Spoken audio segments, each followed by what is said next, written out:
That's it. Yes, convener, good to go. Thank you, Donald. Good afternoon, all, and welcome to the Policy and Resources Committee, the last one of the year, I hope. I'll move on. First of all, any apologies or substitutes? No apologies, convener. Thank you. Any declarations of interest? Councillor Boyd? Yes, I have an interest in item number 9, which is the community asset transfer applications for Carnoustie and Monteith's Men's Shed at the Panmure Centre. Over the last while, since our last meeting, I've been heavily involved with this, and I've also given an opinion. I'm sure some of you'll find that funny, that me giving an opinion on something, but there we go. But with that in mind, I feel I should leave the meeting and take no part in the discussions and/or the voting of the item. Thank you. Thank you, Councillor Boyd. Councillor Devine? Thanks, convener. I have the declarations of interest for number 10 and 11. As a board member of Angus Alive, I've got a specific exclusion, but I will not be staying in for number 10. I would like to come back in for number 11 if that's possible. Yes, that's fine. I'm sure somebody will remind me, Councillor Devine. Councillor Duff? Yeah, likewise.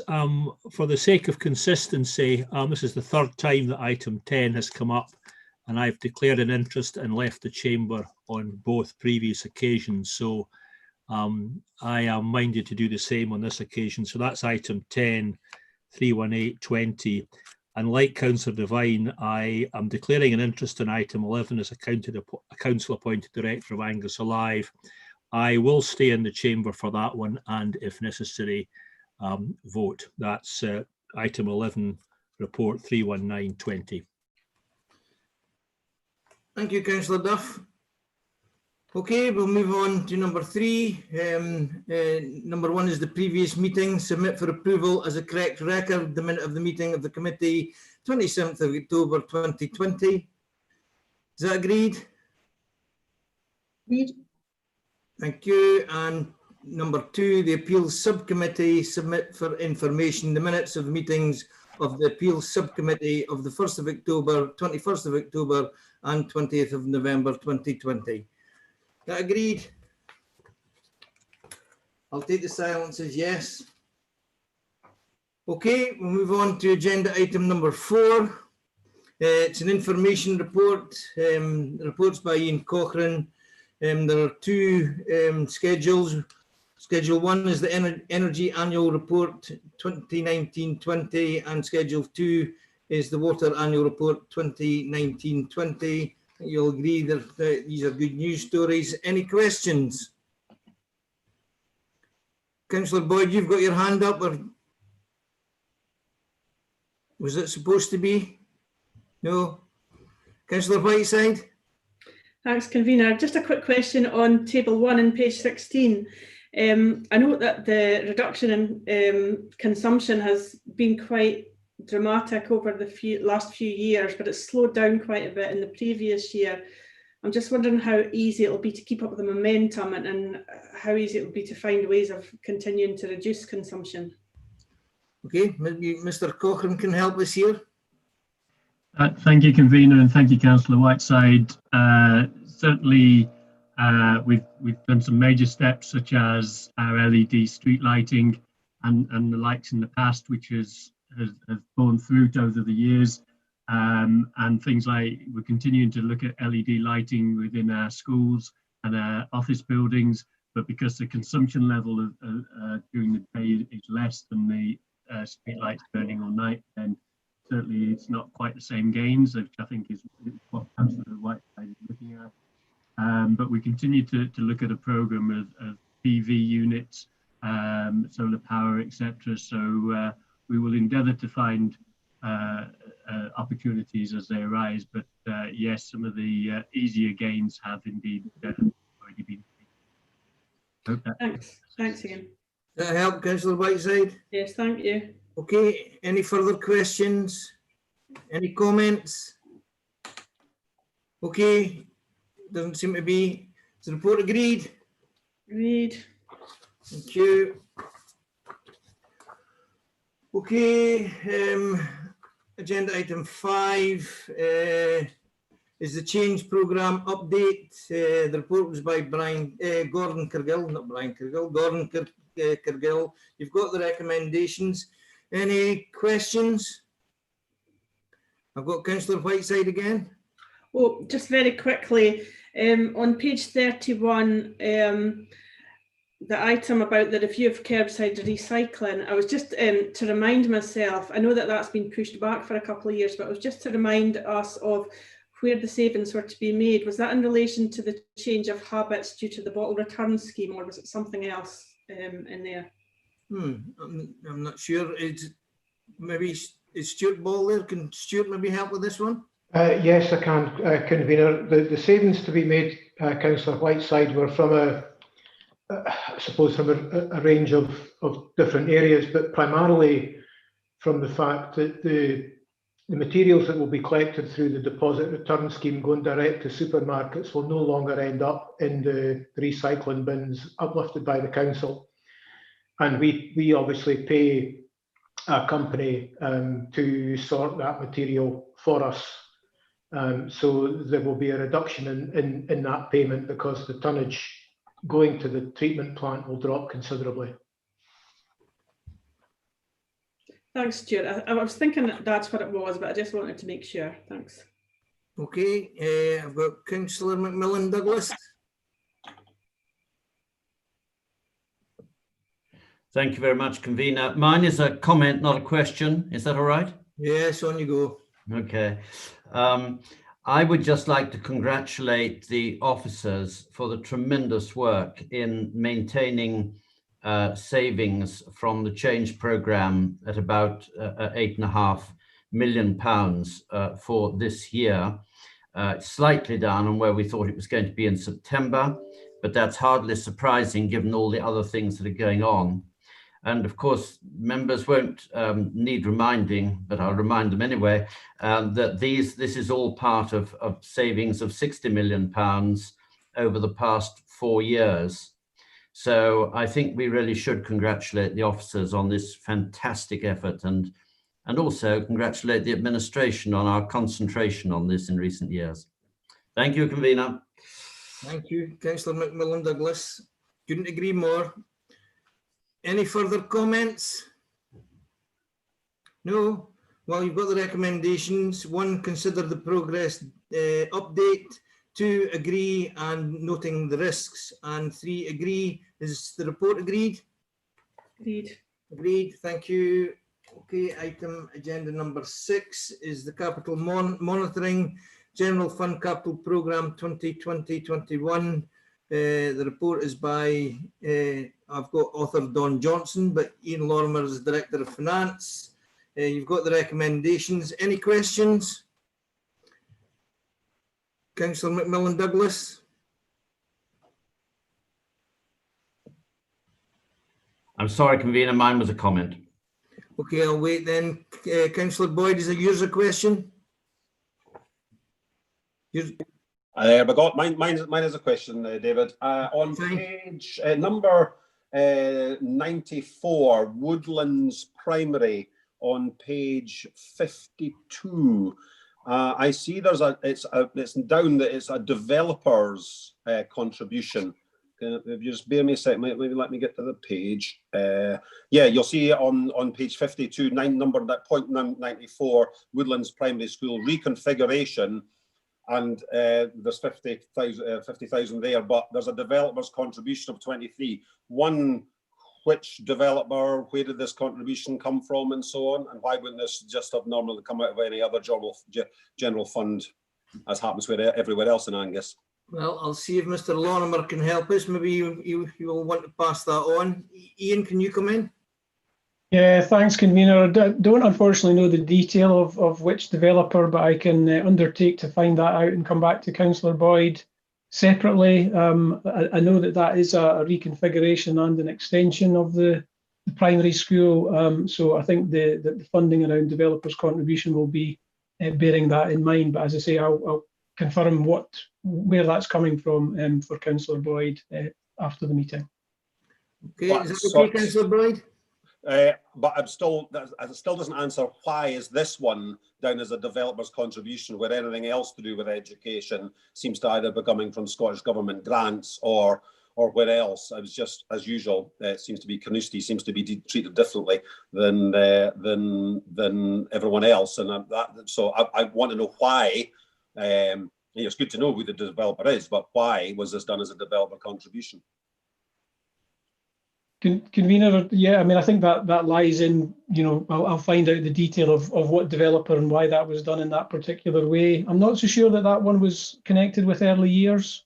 It's not that unusual for the council to use developers' contributions across Angus, actually, to fund projects, particularly where schools have to be reconfigured or extended because of housing development. So that's not something specific to Carnoustie, but as I say, I'll come back to Councillor Boyd with the details.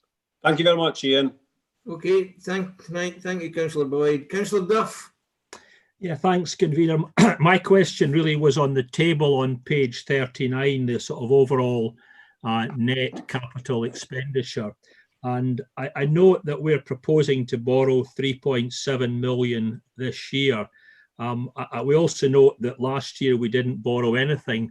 I just wondered how confident we were that we would actually need to borrow money this year. I think we're saying that our estimate is we'll spend 17.6. We've currently spent 6.8. I just wondered whether we thought we would actually need to borrow money this year or not. Mr. Lorimer. Yep, thank you, Convener. Yeah, I've got a mid-year Treasury Management report due to come to Council later this month, Councillor Duff, which gives an update in terms of our Treasury Management and our borrowing needs. Within that report, I'm saying I think it's unlikely because of a variety of reasons, including our cash position, that we will need to borrow in practice, even though the underlying need to borrow is still there. It's really just a question of the timing of that. So the need would still be there, but the timing of when that borrowing will happen, I think it's unlikely to take place this year because we won't have any need to borrow. And what I've tried to do over the years is time the borrowing to when we need the money rather than borrowing too soon. Yeah, thanks for that clarification, Ian. Thank you. Okay, thank you. I see Councillor McMillan Douglas, you've still got your hand up. Is that supposed to be there? Yes, it is, Convener. I was going to make a comment, if I may. Well, I'm on the comments, so on you go. Okay, thank you. I just really wanted to reflect on the fact that obviously the capital, everyone will have seen that the capital expenditure is considerably down. It's down because of COVID and the restrictions on the work that was allowed to be done, particularly of a sort of construction nature. But at the last capital project monitoring group, we particularly addressed how we're going to catch up. We're not going to be able to catch up completely in 1 year, but what we can do in order to catch up. This is also very, very important to our economic recovery program in Angus, to see if we can employ local people wherever possible, put out small parcels of work to tender to encourage local contractors to contribute, and so we can help to offset any rising unemployment in Angus that may be resulting from COVID. Thank you, Convener.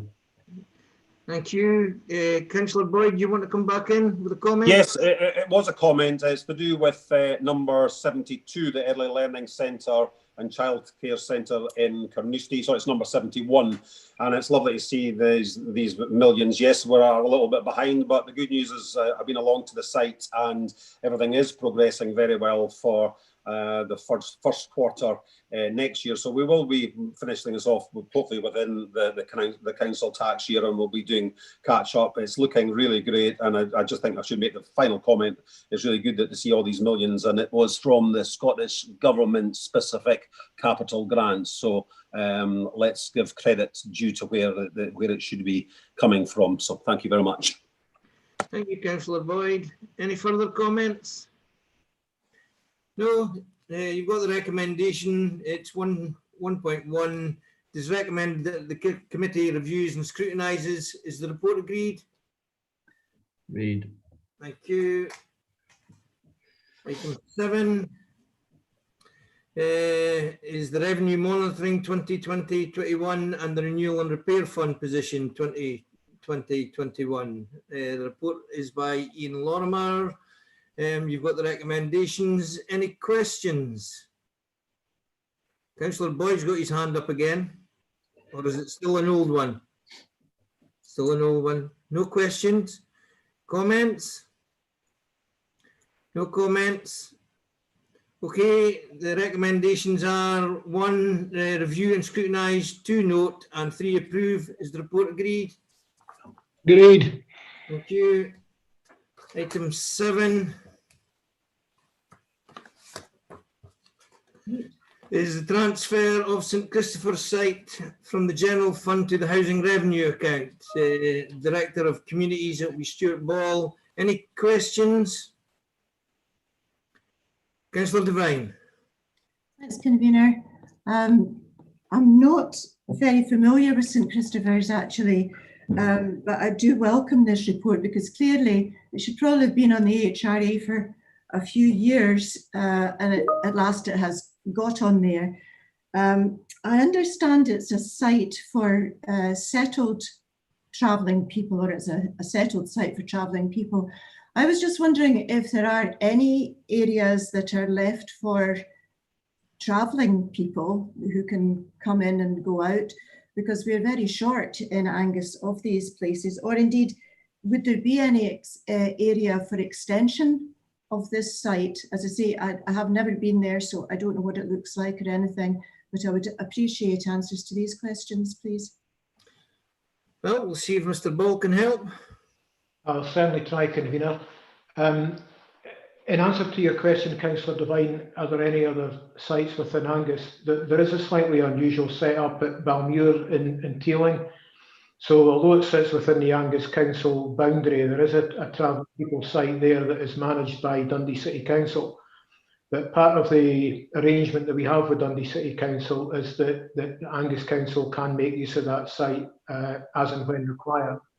Typically, there isn't a huge need or requirement for a travel people site in Angus, and the one at St Christopher seems to serve the purpose. So I suppose the answer to your question, we're not looking to identify any other sites at the present time. Does that help, Councillor Devine? Not really, because I think we are lacking sites in Angus. There have been people who've arrived in Angus and have been on Angus Council land because there weren't any appropriate sites. And I say appropriate because, as you know, people don't necessarily always want to go to the same places. So I do think that we need to look at this. There is the Improving the Lives of Scotland's Gypsy Travellers, which was an action plan in 2019. So I'm hoping that we can perhaps look at this in future. Not go any further just now. Okay, thanks, Councillor Devine. I'm sure Mr. Ball will continue to look. Have we got any further comments, Councillor Duff? Yeah, not a question, really, just a comment. I mean, I'm familiar with the site. I am astounded that it wasn't on the housing revenue account. I must admit, I assumed that it had been in the past. So it's obviously good news that it's been transferred now. Okay, thanks, Councillor Duff. Okay, any further comments? Take that as a no. Recommendation is 1, approves. Is the report agreed? Agreed. Agreed. Thank you. Go to number 9. I think Councillor Boyd, you leaving at this one? I am. Don't forget to bring me back in. I'll remember. Would I forget?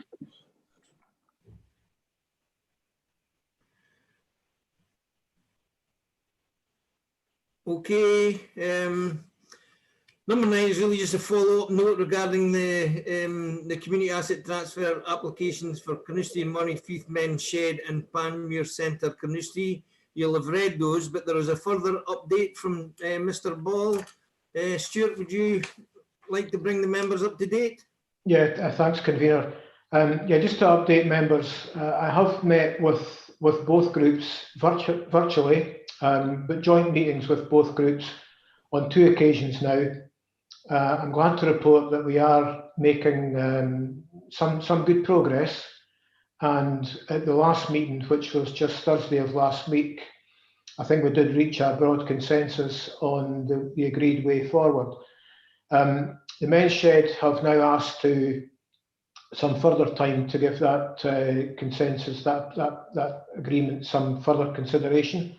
They want to take that to their board and also to their wider membership, and they said that they would get back to us hopefully before Christmas with a view as to how we move forward. But I suppose the positive update is that we're definitely making progress. Very good.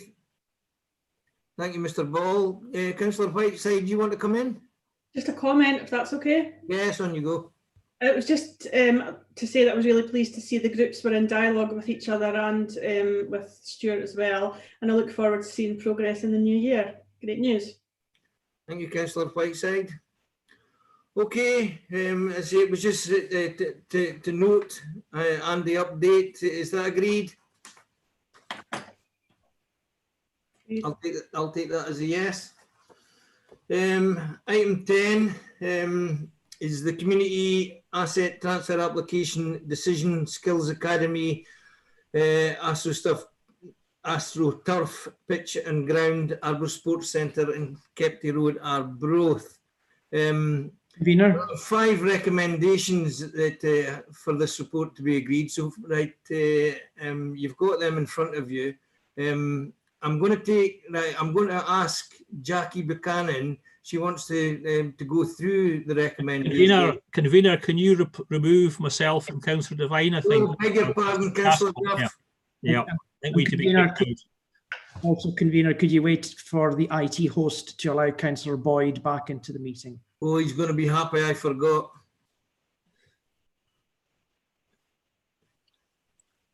Hello. Hello, Brian. I did forget. It's good to be back. Councillor Duff and Councillor Devine are leaving, I believe. I'm here. You're still here. Councillor Duff's away. That's them both been moved to the waiting room. Lovely, thank you. Okay, Jackie Buchanan's going to speak on the detail of the recommendations, but but I'll start with, are there any questions on the report? Any comments on the report? Yeah. Councillor Whiteside?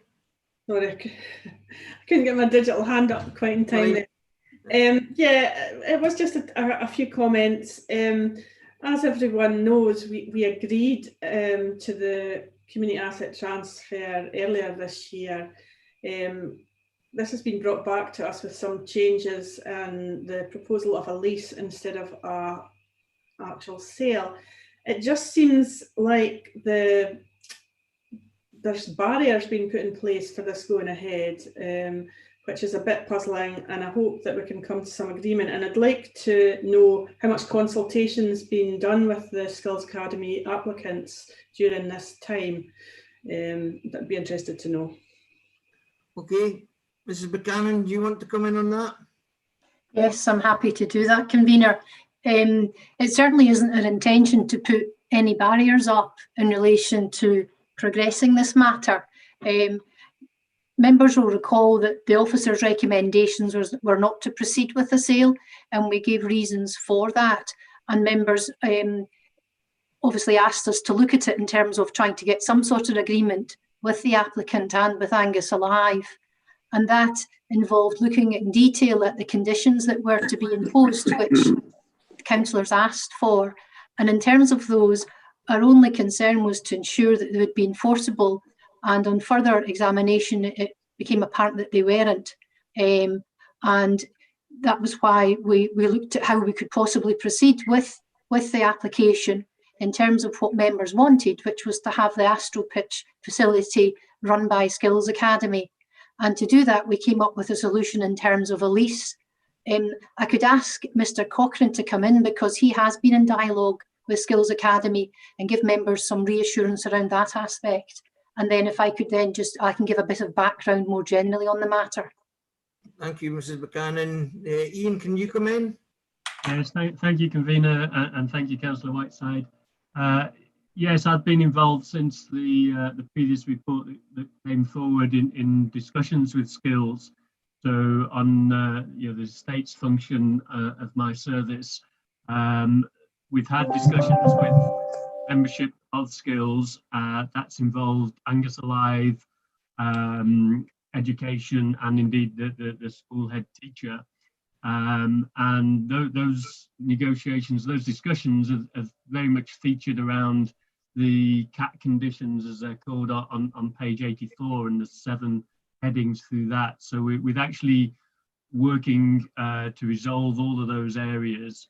In addition, I think Skills understand the change from a sale to a lease. They understand the reasons, which I think Jackie will explain. And to date, I think they've received the discussions very positively. They do acknowledge that this has taken a long time. We know that some of our CATs do take some considerable time, but we are making progress, and subject to this afternoon's agreement, we will hopefully then be able to support them with their funding bids in order to take it forward. Thank you, Ian. Is that helpful, Councillor Whiteside? Yeah, I was just interested in how Skills were reacting to the changes, so that's useful to know. Councillor Hans, you want to come in? Yeah, it's just a very quick question, and I'm sure we've asked it before, but I can't remember the answer.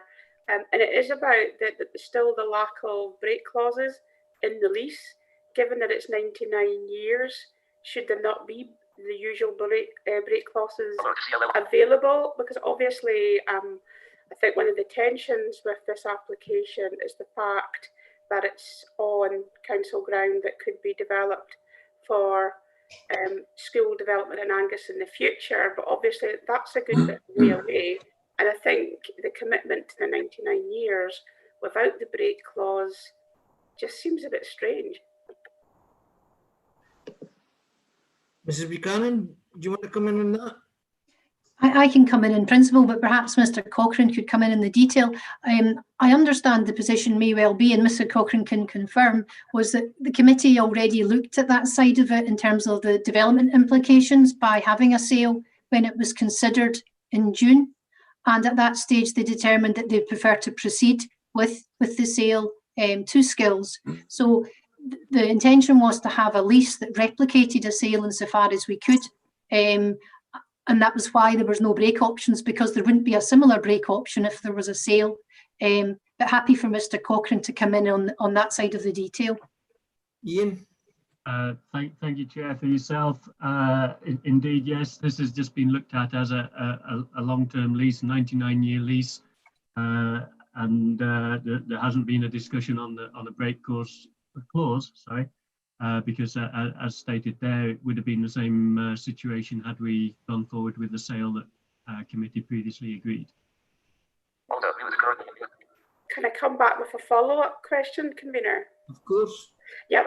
Is there any difficulty with possibly adding the break clause into that? Would it have any implications for the Skills Academy getting funding, and also if there was the potential for development for the school, could part of that development and the funding bid also accommodate maybe moving the pitch if the school is deemed to be, the new school to be better in the location of the pitch? It just seems that things are getting tied down, whereas we obviously we have stated that Policy and Resources Committee have also already committed to progressing the Skills Academy, but also it seems that we need to be as flexible as possible for both sides. notwithstanding the fact that we don't want Skills Academy to lose out on potential funding.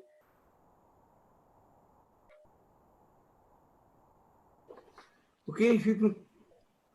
Sorry, it was a question. I was asking about the funding, and I was asking about the possibility of them looking at the break clause. Who's best for that one? Is that you, Ian? If I can assist, convener, thank you. In terms of the funding, as we know, and we've had similar discussions on other community asset transfers, that most funders are looking for a relatively long-term lease, but you know, I think we've seen in the past that is anywhere between 10 and 25 years. Given that Skills approached us for a sale, then the 99-year lease is a compromise on that, and that again, Mrs. Buchanan is better explaining this than I am, in terms of in order to have the conditions that the council was looking for, a lease is a better option, and as I say, Skills are content with that, as we've been in discussion. I think if I understand you, Councillor Hands, you're looking at the possibility of development to the site in the future, and therefore not constraining the council's ability to deal with the whole site by having some room for negotiation with Skills in terms of the lease just now, and putting in a clause to that extent. If that's a view of the council, the committee today, then I'm sure with Mrs. Buchanan's guidance, it's something that we could look at including, and obviously we can have that discussion with Skills about what I think you're suggesting would be a relocation in that instance. Only where that potential relocation was possible. I mean, I wouldn't want Skills Academy to lose the opportunity, and I'm not going down that road. I'm just thinking, is there a possible solution where if that land was being developed for future school provision, then could there be flexibility within the lease agreement with ourselves and Skills Academy to relocate somewhere on or near to the site that was more appropriate? So I want my cake and eat it at the same time, really.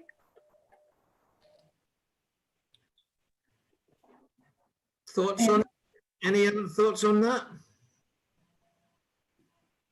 I think, convener, if that's the wish of the committee, then we can certainly look at including something of that effect and have a discussion with Skills on that.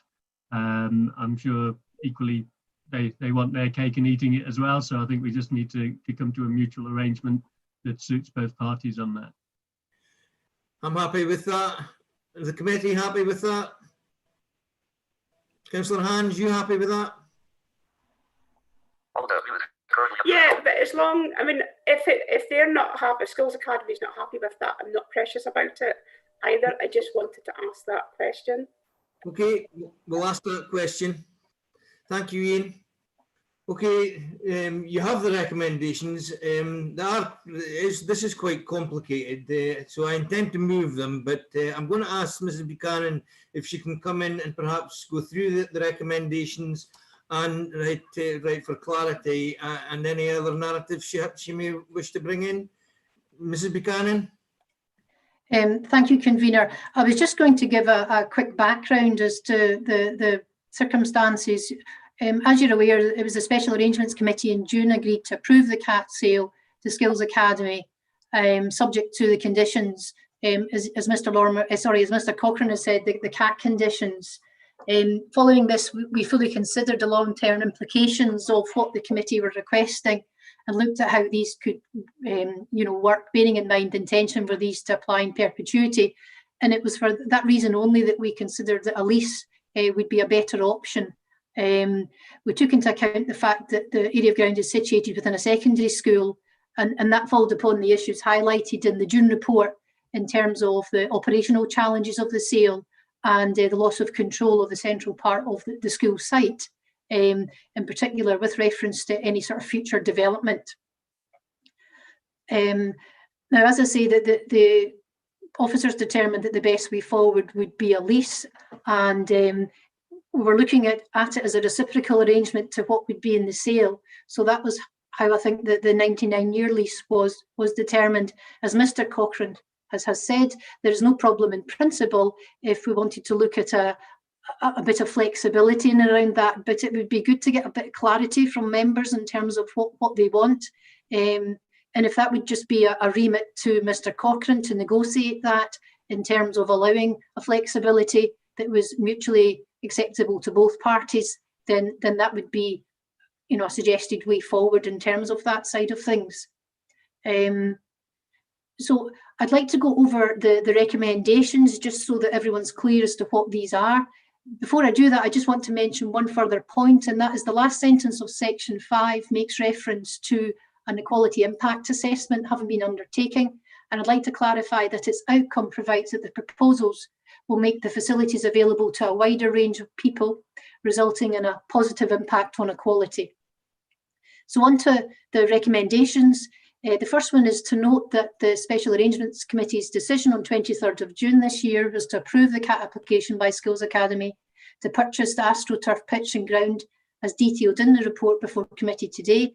And secondly, that Skills Academy need to secure significant funds, and that the previous approval of the CAT purchase and the current proposal are conditional upon that funding being in place.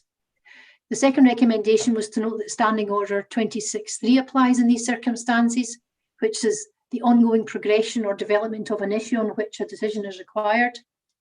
Next, taking on board the Special Arrangement Committee's decision of 23rd of June to sell the site to Skills Academy, and based on the information and advice contained within this report, officers are recommending that the transfer of the AstroTurf pitch and the ground be facilitated through a non-CAT lease rather than a CAT sale. And consequently, if the committee are minded to do that, they're asked to delegate authority to myself as Director of Legal and Democratic Services to issue a decision notice to reject the application by Skills to take ownership of the Astro pitch and ground, giving clear reasons for that rejection. Now, these may be the ones that we've provided in the recommendations. The first one are due to issues concerning the enforceability of the conditions, as we've outlined, which conditions were necessary in terms of the sale, given the area of ground situated within a secondary school, and also the operational challenges that exist relating to the nature of the proposed use of the site. And secondly, that Skills Academy didn't apply for a CAT lease, under which such conditions might be more easily enforced. So those are the two reasons that we have provided, and it's for members to confirm if they accept those or wish to include those other conditions themselves. The next recommendation is that if recommendation above is approved, that's the one to have a lease instead of a sale, to delegate authority to the Director of Infrastructure, Mr. Cochrane, following consultation with myself, to remove the pitch from Angus Alive's licence to occupy, and thereafter enter into a non-CAT 99-year lease, subject to the discretion that we've discussed if members are so minded to do that, in terms of varying the term of the lease or allowing for break options. For the pitch and the ground at Arbroath Sports Centre, based on the lease conditions under 1A, the two additional conditions at 1B, both on page 84 of the report. Secondly, the additional conditions being conditions 1 to 4 on page 85 of the report. Under 3 on page 85, there's also the Council's standard CAT lease conditions. And under 4 on page 85, the proposed terms of lease set out in Appendix 6. Now, these are subject to any variation which may be approved by the Director of Infrastructure, and this will allow the Director to have a degree of flexibility in terms of the proposed agreement with Skills and Angus Alive, and could be included within that the break option that we mentioned earlier, and the ability to perhaps enter into a separate agreement with Skills in relation to another area of ground, if that proved to be appropriate and acceptable. All of these conditions need to be agreed amongst the Council, Skills Academy and Angus Alive. And lastly, to note, if this recommendation in terms of agreeing the proposed conditions is agreed by committee, it's also necessary to conclude formal legal agreements before the lease transfer to Skills Academy can formally take place. And that's all the recommendations convener, in terms of the report. Thank you. Well, I hope everybody took those on board, because that's the recommendations that I intend to. Well, I will be moving. Also, is the committee happy for Mr. Cochrane regarding the clarity question that was brought forward? We happy with that? Okay. You've heard the recommendations. I'm going to move them. Is the report agreed? Agreed. Convener, can I just check the reasons for rejection of the CAT application to purchase are to be those narrated in the report? Yes, there were two, right? So I'm happy with them both. Mrs. Buchanan, is the committee minded of the same? Yeah, agreed. Okay. Is that okay, Mrs. Buchanan? Yes, that's fine. Thank you, convener. Okay, thank you. That concludes our final meeting of December. Thank you all for your participation, and have a good rest of the afternoon. Thank you.